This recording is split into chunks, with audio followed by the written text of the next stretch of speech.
तो दोस्तों आप लोग का जो है बीपीएससी 72 यानी बीपीएससी का 72वीं जो है प्री एग्जाम का जो है यानी उनका जो वैकेंसी है वो आ चुकी है। ऑफिशियल रूप से जो है आप लोग का आ चुका है। अब आप लोग इनको अच्छी तरीके से देख सकते हैं। ठीक है, इनमें मैं आपको सारा जानकारी दूंगा, किस पद में कितना आपको जो है पोस्ट रहने वाला है और इसमें जो कुल मिलाकर कितना सीट रहने वाला है। सबसे पहले तो मैं आप लोग को बता दूं, इसमें कुल मिला के जो आपका 1230 प्लस पोस्ट रहने वाला है, जो कि अलग अलग सभी जो है क्या है, अलग अलग जो है पोस्टों पे दिया गया वैकेंसी है। ठीक है, तो इनमें पूरी जानकारी मैं दूंगा, किस तरीके से फॉर्म भरना है और कौन कौन से आपके पास डॉक्यूमेंट रहने चाहिए, ये सारा का सारा इन्फॉर्मेशन मैं दूंगा।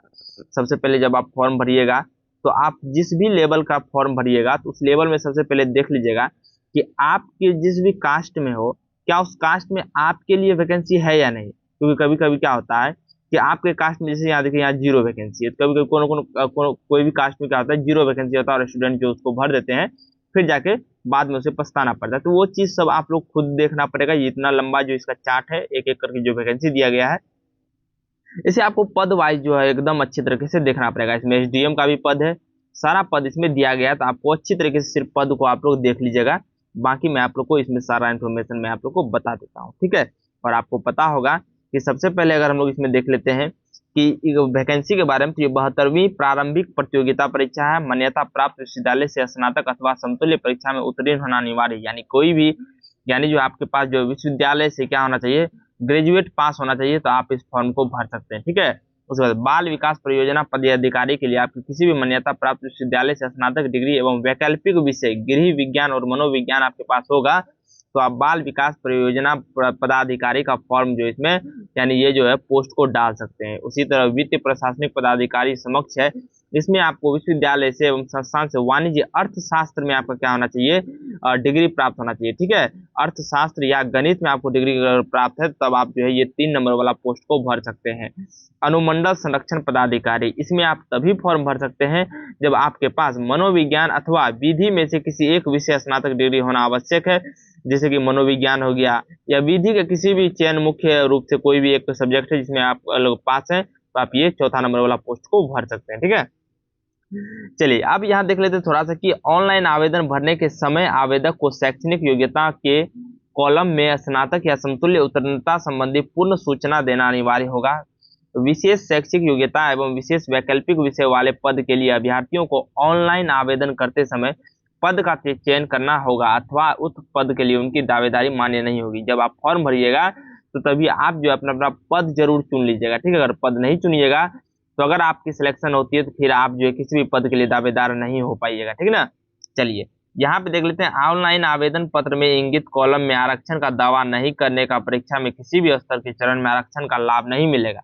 अगर जब आप ऑनलाइन फॉर्म भरते हैं तभी अगर आप लोग आरक्षण के बारे में कुछ नहीं बताते हैं तो तभी फिर बाद में आपको कोई भी आरक्षण उसमें नहीं दिया जाएगा। तो ये सभी आपको आरक्षण को लेकर दिया गया है, तो इस चीज को 5 तक जो भी है इसमें आप लोग देख लीजिएगा। अब हम लोग बात कर लेते हैं कोड, देखिए क्या है। जैसे अभी आप लोगों को बताए थे कि आप लोग का यूआर का कोड 1 है, उसी तरह एससी का कोड 2 है, एसटी का 3 है, ईबीसी का 4 है, बीसी का 5 है और बीसीएल का 6 है और ईडब्ल्यूएस का 7 है। जब आप फॉर्म भरिएगा तो आप अपना जो भी आप कास्ट के हैं, जो भी आप जिस भी कोटि के हैं, तो आपको उसमें कोड डालना पड़ेगा। ठीक है, जैसे अगर मान लेते हैं कि हम बीसी है, ठीक है, तो हम बीसी कास्ट में आते हैं तो हम क्या डालेंगे, 5 डालेंगे। ठीक है, अगर आप यूआर में आते हैं तो 1 डालिएगा। ठीक है, इस तरीके से जो आप लोग उसमें फिल कीजिएगा। ठीक है, तो ये सर आपका विज्ञापन संख्या है, 72वीं आपका बीपीएससी है और ये प्री एग्जाम है, पहला एग्जाम होगा, उसके बाद आपका जो है मेंस एग्जाम होगा। एग्जाम डेट भी आप लोग का आ चुका है। ठीक है ना, और बाकी इस चीज को आप लोग थोड़ा सा पढ़ लीजिएगा, इसमें ज्यादा इंपॉर्टेंट नहीं है, वो आरक्षण को लेकर इसमें बताया गया है।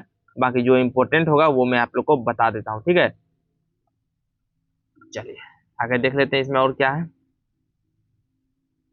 देखिए यहाँ पे क्या है, अभ्यर्थियों को द्वारा प्रारंभिक परीक्षा के लिए ऑनलाइन आवेदन भरते समय किए गए दावे के अनुसार सक्षम प्राधिकार द्वारा निर्गत सभी प्रमाण पत्र अथवा मैट्रिकुलेशन प्रमाण पत्र, स्नातक या समतुल्य डिग्री प्रमाण पत्र, अनुसूचित जाति अनुसूचित जनजाति जाति का प्रमाण पत्र, अत्यंत पिछड़ा वर्ग का क्रीमी लेयर रहित प्रमाण पत्र, आर्थिक रूप से कमजोर वर्गों के लिए इतना प्रमाण पत्र, ये आवेदन अंकित किया जाना आवश्यक है। यानी आपके जब भी आप फॉर्म भरेगा, आपके फॉर्म भरने से पहले आपके पास ये सब सारा डॉक्यूमेंट होना चाहिए, नॉन क्रीमी लेयर भी आपके पास होना चाहिए। ठीक है, सभी देखिए आप क्या है, सभी वांछित प्रमाण पत्र प्रारंभिक परीक्षा के लिए ऑनलाइन आवेदन भरने की अंतिम तिथि तक का होना आवश्यक है। आवेदन भरने की अंतिम तिथि के पश्चात निर्गत प्रमाण पत्र मान्य नहीं होगा। यानी जैसे मान लेते हैं आपके फॉर्म भरने का जो लास्ट डेट है उसके बाद अगर आप कोई भी इसमें से प्रमाण पत्र को डाउनलोड करते हैं या बनवाते हैं तो वो प्रमाण पत्र आपका वैध नहीं होगा। वैध आपके लिए होगा, एग्जामिनर के लिए वो नहीं होगा। जब आप डॉक्यूमेंट वेरिफिकेशन में जाइएगा तो वहाँ आप छट जाइएगा, ठीक है। इसमें उम्र सीमा जो लिया है वो 2001 8 26 से 20 21 22 वर्ष, अधिकतम आरक्षित पुरुष के लिए 37 वर्ष लिया गया है। तो ये सब सारा वर्ष में जो उम्र में जो छूट मिली है वो आप लोग देख लीजिएगा, ठीक है। आप लोग जो भी अपना जन्म तिथि डालिएगा वो आप मैट्रिक के अनुसार डालिएगा, ठीक है ना। आप अपना जन्म तिथि जो है मैट्रिक के अनुसार डालिएगा, तभी आपको जो है छूट मिलेगी, अन्यथा आपको छूट नहीं मिलेगी, ठीक है ना। उसके बाद देख लेते हैं इसमें क्या है। शारीरिक दक्षता इसमें दिया गया है, ठीक है। इसको हम लोग आगे देख लेते हैं थोड़ा सा। चलिए अब हम लोग बात कर लेते हैं इसमें जो आपको फॉर्म भरने का जो शुल्क है वो मात्र 100 रुपया, ठीक है। वैसे अभ्यर्थी जिनके द्वारा ऑनलाइन आवेदन के पहचान पत्र के रूप में आधार अंकित नहीं किया जाता है तो वो बायोमेट्रिक रूप में प्रत्येक परीक्षा बाल विकास परियोजना पदाधिकारी इतना को 200 रुपया शुल्क का भुगतान करना होगा। यानी देखिए यहाँ पे बहुत क्या लिखा गया है, अगर आपके पास पहचान पत्र यानी आधार कार्ड के रूप में नहीं है तो आपको 200 रुपया लगेगा, ठीक है। क्यों? क्योंकि आपको बाल विकास परियोजना पदाधिकारी के द्वारा जो आपका बायोमेट्रिक होगा जिसके कारण आपको 200 रुपया वहां पे देना पड़ेगा, ठीक है ना। अब देख लेते हैं प्रारंभिक परीक्षा जो क्या है। प्रारंभिक परीक्षा भाग 1 में क्या होगा, एकीकृत संयुक्त प्रारंभिक परीक्षा प्रतियोगिता परीक्षा सामान्य अध्ययन विषय का होगा, जिसके सभी प्रश्न वस्तुनिष्ठ प्रकृति के बहुकल्पीय होंगे। परीक्षा की अवधि 2 घंटे की होगी और कुल 150 होंगे प्रश्न। बहुविकल्पीय उत्तरों में से प्रश्नवार किसी एक उत्तर का चयन रखिए। यानी ये आपका ऑब्जेक्टिव टाइप का होगा, 150 प्रश्नों का क्वेश्चन होगा बीपीएससी में, ठीक है। पहला ये जब ये भाग 1 होगा, प्रत्येक प्रश्न के लिए आपको 5 विकल्प दिए जाएंगे, ए बी सी डी 5 विकल्प दिए जाएंगे और अभ्यर्थियों को एक सही उत्तर आपको चुनना पड़ेगा। एक विकल्प का चयन कर उत्तर में अंकित करना होगा। यदि अभ्यर्थी को प्रश्न उत्तर नहीं देना चाहते हैं तो वह वैकल्पिक ई का चयन अनिवार्य होगा। किसी भी स्थिति में प्रत्येक प्रश्न के लिए केवल एक उत्तर चुनना। अभ्यर्थियों के लिए पांचों किसी भी एक चयन करता है तो नहीं करता है तो इसे प्रत्येक अनुत्तरित प्रश्न पर नकारात्मक अंकन करते हुए 1/3 की अंक कटौती की जाएगी। यहाँ देखिए, अगर आप देखिए यहाँ क्या लिखा गया है, किसी भी स्थिति में प्रत्येक प्रश्न के लिए केवल एक उत्तर चुनना है। यदि कोई अभ्यर्थी पांचों विकल्प में से किसी का भी चयन नहीं करता है तो ऐसे ऐसे प्रत्येक अनुत्तरित प्रश्न पर नकारात्मक अंकन करते हुए 1/3 अंक कटौती की जाए। अगर आप प्रश्न नहीं चुनते हैं, अगर आप नहीं टिक करते हैं, नहीं गोला भरते हैं तो आपका 1/3 मार्क जो है काट लिया जाएगा। ये बीपीएससी का उत्तर बता दिया गया, ठीक है। आपका 1/3 जो नेगेटिव मार्किंग रहेगा। प्रारंभिक परीक्षा महज जांच परीक्षा होगी, जिसके आधार पर मुख्य परीक्षा होते उम्मीदवार का चयन किया जाएगा। मुख्य परीक्षा के लिए चुने जाने वाले उम्मीदवार की संख्या कुल संसूचित रिक्तियों पर 10 गुनी होगी। यानी जो आपका 1200 है तो इसका मान एक एग्जाम्पल के तौर पर 1200 तो इसका 10 गुना जो होगा, तो इसका 10 गुना जो आपका लेगा सिर्फ, ठीक है। 10 गुना इसका सिलेक्शन होगा मेंस के लिए, ठीक है ना। इस प्रारंभिक परीक्षा में सामान्य विज्ञान, देखिए इस प्रारंभिक परीक्षा में सामान्य विज्ञान होगा, राष्ट्रीय अंतर्राष्ट्रीय महत्व की सामान्य घटना, अंतर्राष्ट्रीय इतिहास, बिहार के इतिहास, प्रमुख विशेषताएं, भूगोल, बिहार के भूगोल, भौगोलिक भूभाग, महत्वपूर्ण नदियां, ये सब इंपोर्टेंट जो इसमें आपका रहने वाला है, किसमें, तो प्रीलिम्स में रहने वाला, ठीक है। उसके बाद देखिए प्रारंभिक परीक्षा अनिवार्य होगा, यानी प्रारंभिक परीक्षा आपको अनिवार्य होगा, ठीक ना।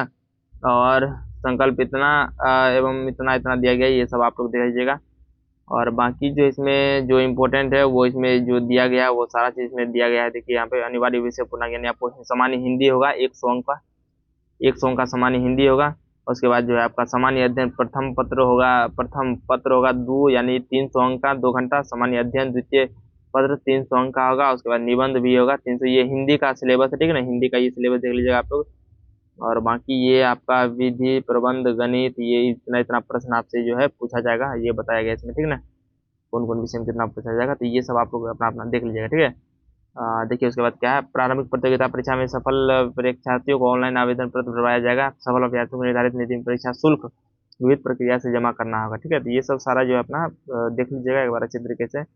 और जो है पद अपना जो है चुन लीजिएगा, ठीक है। अगर आप नहीं चुनते हैं तो फिर आपको परेशानी हो जाएगी, फिर बाद में आप सोचिएगा पद हम नहीं चुने तो फिर आपको गड़बड़ी हो जाएगी, ठीक है ना। तो इस चीज को ऑनलाइन आवेदन का जो है, अब देखिए मेन चीज क्या है, ऑनलाइन आवेदन। ऑनलाइन आवेदन जो आपका 7 मई से स्टार्ट है और 31 मई तक फॉर्म भराया जाएगा, ठीक है ना। इस चीज को आप लोग याद रखिएगा। और और आप जो है अपना जो आवेदन भरते समय अभ्यर्थियों को सभी संबंधित प्रमाण पत्र आपको अपलोड भी करना है, वहाँ पे अपलोड भी आप लोग कीजिएगा। और आपका जो है वेबसाइट इतना दिया गया, आप ईमेल आईडी वही दीजिएगा जो आपका जो क्या है, ईमेल आईडी आप वही दीजिएगा जो आपका वैलिड है। और आपका जो फोटो होना चाहिए वो 100 KB में होना चाहिए, ठीक है। और स्कैन फोटो होना चाहिए। और बाकी जो है इसमें जो है फोटो आपका ज़्यादा पुराना नहीं होना चाहिए। उसके बाद अपलोड किए जाने वाले हिंदी एवं अंग्रेजी हस्ताक्षर का साइज जो 15 KB में उपलब्ध होना चाहिए, ठीक ना। उसके बाद जो यहाँ पे सारा इन्फॉर्मेशन दिया गया है कि संबंधित विज्ञापन अनुरूप एप्लीकेशन पर अपलोड किए जाने वाले वांछित प्रमाण पत्र दस्तावेज स्कैन के 100 KB के अनिवार्य होगा। तो फोटो का जो क्वालिटी रहना चाहिए आवेदन भरते समय, जिसमें अच्छी क्वालिटी का वेब कैम उपलब्ध हो, साथ ही फोटो कैप्चर के समय बैकग्राउंड सफेद हल्के रंग का हो, यानी आपका जो बैकग्राउंड होना चाहिए फोटो का वो हल्के रंग का होना चाहिए, यानी सफेद रंग का होना चाहिए, ठीक ना। 1 टाइम OTR आपको करना पड़ेगा, ठीक है। पहले अगर आप नहीं भरे तो पहले आप 1 टाइम रजिस्ट्रेशन कर लीजिएगा। हाँ, फिर उसके बाद जो आप डिजी लॉकर में जाइएगा, फिर वहाँ से जो आपको सारा का सारा अपने आप जो फॉर्म वहाँ से भर लीजिएगा। फॉर्म भरने का भी वीडियो आपको मिल जाएगी अभी रात तक में। 7 तारीख को फॉर्म स्टार्ट है तो 7 तारीख को आपको जो है मिल जाएगी। और ये सब सारा इन्फॉर्मेशन है, बाकी आप लोग देख लीजिएगा। और ये सब सारा चीज़ें इन्फॉर्मेशन जो है, ठीक है। चलिए चलिए तब ठीक है, मिलते हैं अब आपकी जो है जब तक तैयारी होती है नेक्स्ट वीडियो में।